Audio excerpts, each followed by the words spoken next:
नमस्कार विद्यार्थियों, मैं सुमन सैनी, सहायक आचार्य हिंदी, आज आपके सामने रीतिकालीन कवियों की प्रमुख प्रवृत्तियां लेकर उपस्थित हुई हूं और हम इन प्रमुख प्रवृत्तियों का अनेक बिंदुओं के आधार पर अध्ययन करेंगे। रीतिकालीन कवियों की प्रमुख प्रवृत्ति तो रीति निरूपण ही था या लक्षण ग्रंथों का निर्माण ही है। तथापि विलासी राजाओं की विलासवर्ती को तुष्ट करने के लिए इन्होंने श्रृंगार प्रधान रचनाएं भी लिखी। अतः श्रृंगारिकता को भी रीतिकाल की मुख्य प्रवृत्तियों में स्थान दिया जा सकता है। रीतिकाल के अधिकतर कवि राजाश्रय में रहे थे, अतः आश्रयदाताओं के दान, पराक्रम आदि का आलंकारिक वर्णन करने से इन्हें धन की प्राप्ति होती थी। अतः राज प्रशस्ति भी इन कवियों की प्रवृत्ति रही है। धार्मिक संस्कारों के कारण भक्तिपरक रचनाएं करके ये आत्मलाभ भी प्राप्त करते रहे और जीवन के कटु तिक्त व्यक्तिक अनुभवों को नीति का जामा पहनाकर नीति कथनों के रूप में भी व्यक्त करते रहे हैं। कुल मिलाकर भक्ति और नीति को भी इन कवियों की प्रवृत्ति में सम्मिलित किया जा सकता है। तो हम रीतिकाल के कवियों की जो सबसे प्रमुख प्रवृत्ति है रीति निरूपण, सबसे पहले उसका अध्ययन करते हैं। रीति निरूपण कवियों को 3 वर्गों में विभाजित किया जा सकता है। पहला जो वर्ग है वो है काव्यांग परिचायक कवि। काव्यांग परिचायक कवि, इन कवियों का उद्देश्य केवल काव्यांगों का परिचय देना है, अपनी कवित्व शक्ति का परिचय देना नहीं। यही कारण है कि इन कवियों ने लक्षण के साथ जो उदाहरण दिए हैं वे या तो अन्य कवियों के हैं या फिर इतने संक्षिप्त हैं कि उनसे कवित्व का विशेष बोध नहीं होता। इस प्रकार के प्रमुख कवि हैं जसवंत सिंह, जिनकी रचना है भाषा भूषण, रसिक सुमति, जिनकी रचना है अलंकार चंद्रोदय, याकूब खां, जिनकी रचना है रसभूषण, दूल्हा कवि की कविकुल कंठाभरण और रसरूप कवि की तुलसी भूषण रचनाएं प्रमुख हैं। दूसरे जो कवि हैं वो है रीति निरूपण एवं काव्य रचना को समान महत्व देने वाले कवि। इस वर्ग में आने वाले कवियों का उद्देश्य रीति कर्म और कवि कर्म को समान महत्व देना रहा है। ऐसे ग्रंथों में लक्षण और उदाहरण दोनों ही कवियों द्वारा रचित हैं तथा जो उदाहरणों में सरसता का भी विशेष ध्यान रखा गया है। इस वर्ग के जो कवि हैं प्रमुख रूप से चिंतामणि, मतीराम, भूषण देव, कुलपति मिश्र, श्रीपति, पद्माकर, ग्वाल आदि हैं। तीसरे जो कवि हैं वो है कवि कर्म को महत्व देने वाले रीति ग्रंथकार कवि। इस वर्ग के कवियों ने काव्यांगों का लक्षण देना आवश्यक नहीं समझा, किंतु रीति तत्व का पूरा ध्यान रखते हुए अपने काव्य ग्रंथों की रचना की। इनके काव्य ग्रंथों में रीति की जानकारी का पूरा उपयोग भी किया गया है। आचार्य विश्वनाथ प्रसाद मिश्र ने इन कवियों को रीति सिद्ध कवि कहा है। इस वर्ग के प्रमुख कवि हैं बिहारी, भूपति, चंदन एवं मतीराम। इनकी लिखी सतसैया, नख सिक वर्णन संबंधी ग्रंथ एवं स्फुट छंद इसी प्रवृत्ति के अनुरूप हैं। विद्यार्थियों, रीति निरूपण करने वाले आचार्य भी 2 प्रकार के हैं, सर्वांग निरूपक कवि और विशिष्टांग निरूपक कवि। यानी ऐसे कवि जिन्होंने काव्य लक्षण, काव्य हेतु, काव्य प्रयोजन, काव्य भेद, शब्द शक्ति, रस ध्वनि, काव्य गुण दोष, काव्य रीति, अलंकार आदि का निरूपण अपने ग्रंथ में किया, वे सर्वांग निरूपक कवि कहे जा सकते हैं। ऐसे ही कुछ कवि प्रमुख हैं चिंतामणि, देव, कुलपति, भिखारी दास, सोमनाथ, अमीर दास आदि।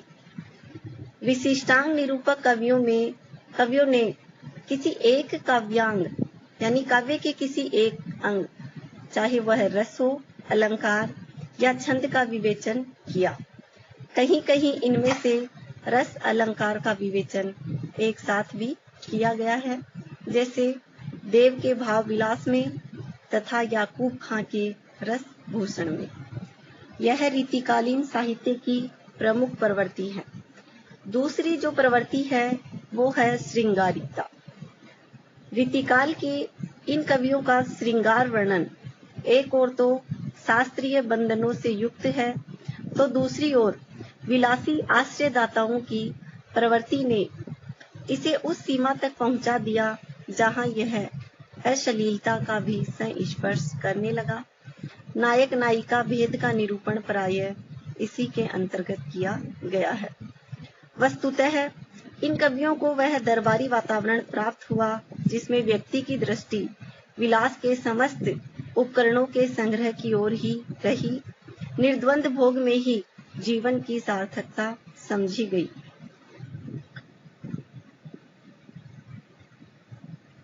तीसरी जो विशेषता है रीतिकालीन काव्य की वो है अलंकारिकता। रीतिकालीन काव्य में अलंकार की प्रधानता है। कविता सुंदरी को अलंकारों से सजाने में वे कवि कर्म की सार्थकता समझते थे। अलंकारों के प्रति इनका मोह अति प्रबल था, अतः वे कविता में अलंकारों का सायास प्रयोग करते थे। केशव तो अलंकार विहीन कविता को सुंदर मानते ही नहीं, चाहे वह अन्य कितने भी गुणों से युक्त हो।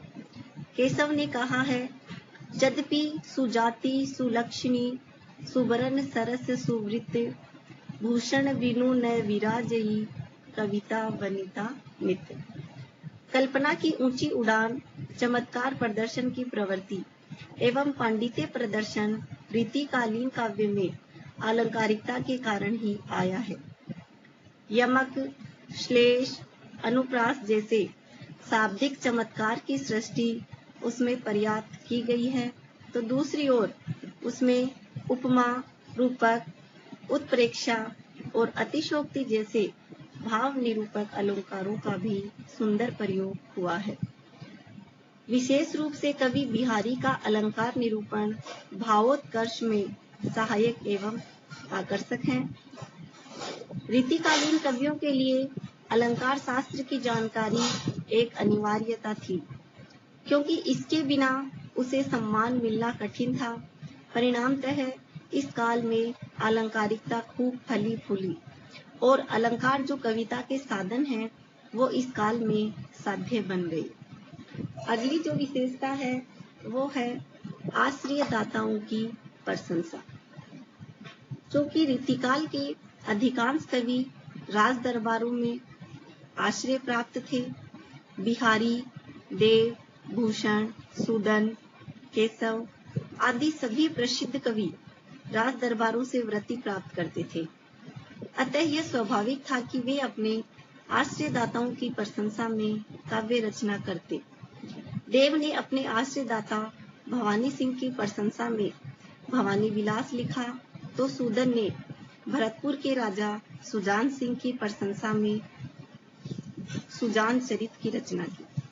वीर रस के प्रसिद्ध कवि भूषण ने शिवाजी की प्रशंसा में शिवा बावनी एवं छत्रसाल बुंदेला की प्रशंसा में छत्रसाल दशक की रचना की। इस काल में भूषण जैसे कुछ कवियों को यदि छोड़ दिया जाए तो रीतिकाल के अधिकांश कवियों द्वारा की गई आश्रयदाताओं की प्रशंसा अतिशयोक्तिपूर्ण है। जीविका हेतु वृत्ति पाने वाले इन कवियों के लिए आश्रयदाताओं का गुणगान करना अनचाही व्यवस्था थी। कवियों को दरबार से बाहर करने के लिए भी षड्यंत्र चलते रहते थे। अतः आश्रयदाताओं को प्रसन्न रखने के लिए उन्हें प्रयत्नशील रहना पड़ता था। अगली जो विशेषता है वो है बहुज्ञता एवं चमत्कार प्रदर्शन। रीतिकालीन कवियों में पांडित्य प्रदर्शन की जो प्रवृत्ति परिलक्षित होती है और उसके कारण ये काव्य के विविध विषय ज्ञान का समावेश करके अपनी बहुज्ञता प्रदर्शित करते थे। कवि बिहारी के काव्य में ज्योतिष, पुराण, आयुर्वेद, गणित, कामशास्त्र, नीति, चित्रकला आदि अनेक विषयों की जानकारी समाविष्ट है।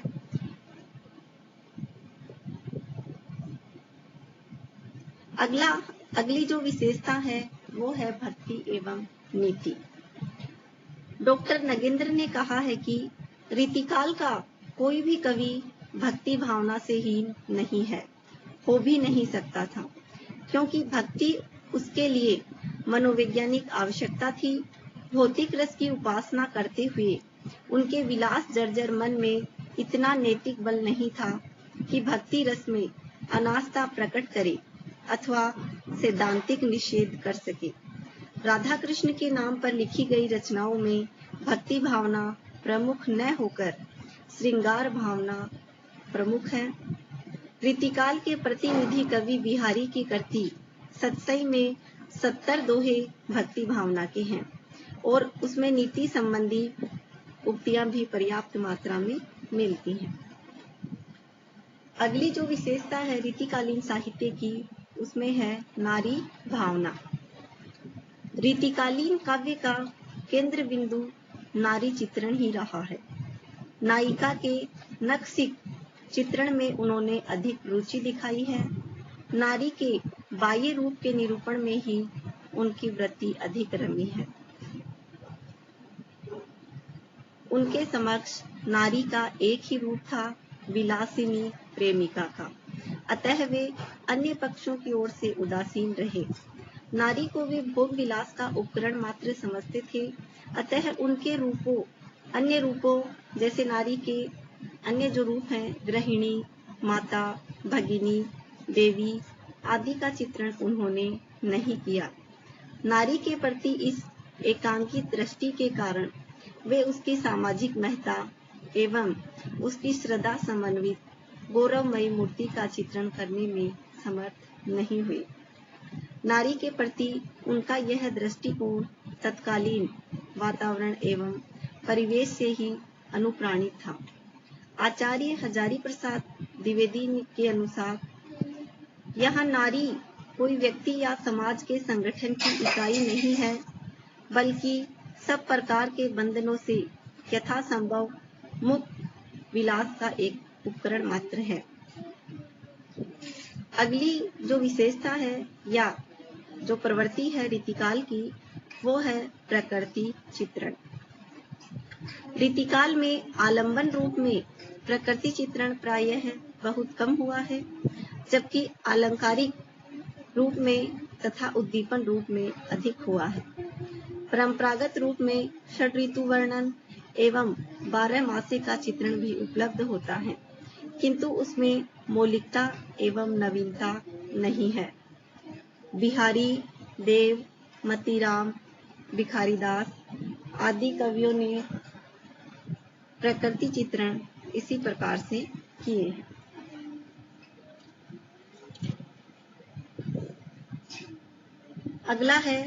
अगली प्रवृत्ति है ब्रज भाषा का प्रयोग। रीतिकालीन कवियों ने ब्रज भाषा में काव्य रचना की। रीतिकाल में केवल ब्रज क्षेत्र के कवियों ने ही ब्रज भाषा में काव्य रचना नहीं की, अपितु ब्रज क्षेत्र के बाहर के हिंदी कवियों ने भी ब्रज भाषा में ही काव्य रचना की।